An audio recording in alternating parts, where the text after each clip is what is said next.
វិលមកពីវិសាតែផ្ទះផ្លែឈើទុកផ្ញើកម្មករអើយហត់ចេះឆ្លើយបែបយ៉ាងទៅ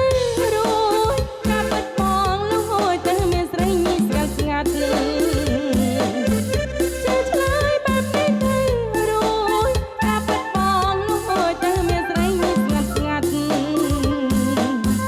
អបបិទចិត្តទៅមើលក្មេងបេះក្រួយគូស័ព្ទនៅហត់ណាស់កែវប្រលឹង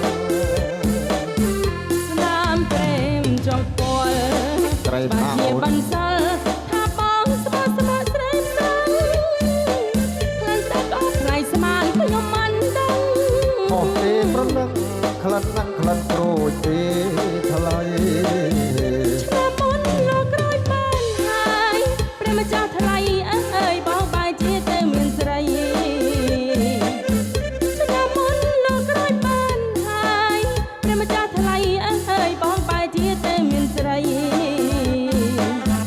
កាលមុនបងអស់ម្ដងមែម្ដងនេះកុំភ័យបងលៃទិញពេញឲ្យអូបាត់បែកអត់បងសម្លាញ់បាទស្លាប់នេះក្រូចជើងបានថ្លៃលោកបានលុយច្រើនបងទិញឲ្យអូន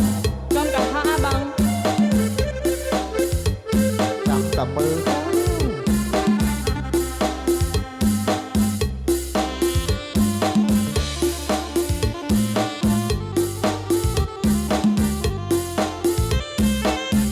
ស្នាមក្រែមចុះពណ៌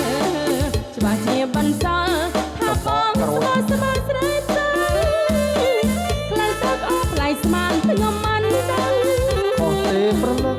ក្លិននឹងក្លិនក្រូចទេថ្លៃ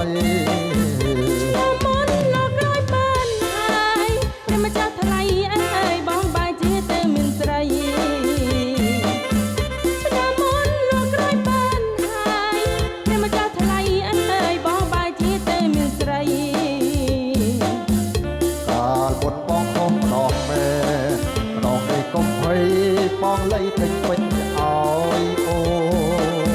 ចង់បានចិត្តចូលឆ្នាំមកបងចុងឆ្នាំនៅប្រហែលជា10ថ្ងៃទៀតទេអូនណាអ្វីចាំមកអីតក់ទុកពេញតប៉ិនតពួតដៃទុកអូ